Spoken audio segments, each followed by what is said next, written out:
اسی طرح پریشانی کے دور کرنے کے لیے آپ کے سامنے ایک وظیفہ ذکر کرتا ہوں۔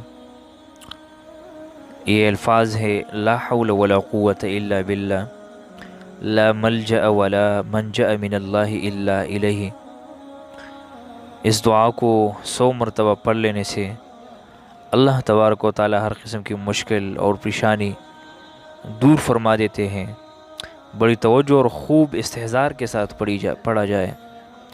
اس جملے کی فضیلت مشکات شریف میں بھی آئی ہے کہ اللہ تبارک و تعالی 70 قسم کی مشکل دور فرماتے ہیں، جن میں سے ادنا درجے کی مشکل فقر ہیں۔ تو یہ کلمہ بھی بڑی بڑی مشکلات، مصائب و حوادث سے نجات کے لیے بہت ہی اثر رکھنے والا کلمہ ہے۔